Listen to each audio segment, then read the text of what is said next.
So I have a satirical science fiction novel called Feed, and it's about a future in which everyone has a chip implanted in their head, which gives them instant internet access. And in some ways, that's a really great thing. It means that they can chat to each other without actually typing anything or, of course, speaking. They can order things without the use of a computer, just right through the chip. They order it. It's deducted from their credit card or actually their parents' credit card.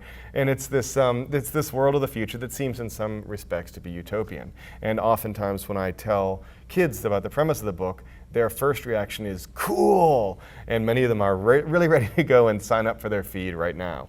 But what is happening in the book, and what I actually think if this technology were ever produced would happen in the real world, is that because of the way that the whole thing has worked out, there's this continual flood also of internet advertising all the time in these kids' heads, and in everyone's heads. So as a result, the population of the Earth has become slightly moronic, because they all are a little bit dazed as this sort of, their brains are flooded by these images of what they should be and what they should want to be and what they can buy to become that and that kind of thing.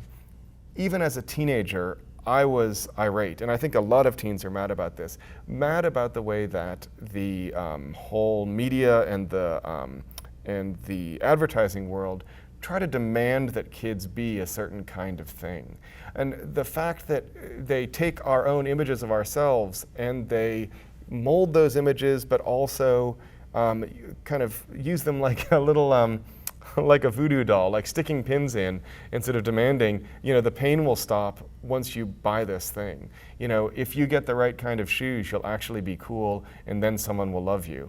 If you, you may feel like you're on the edge of things, but you're only on the edge of things because you don't listen to the right music. So buy this, and then you will feel accepted. Oh, and don't just buy that, but now you have to buy this. And if you have that, you really need to get this. And everyone who has those has this. So that kind of thing made me very, very angry as a teenager. And of course, when I say a teenager, I'm talking about the 80s, and things have progressed hugely, hugely since then. Things have become much more integrated so that all forms of entertainment are very directly linked to other forms of advertising and consumption. And I frankly think that one of the most important things that, that teachers can teach at the moment is the part of the literacy of images, and I don't just mean visual images, but I also mean, I guess, the literacy of this new world of information that we have created, because that's the environment that your kids are going to be living in.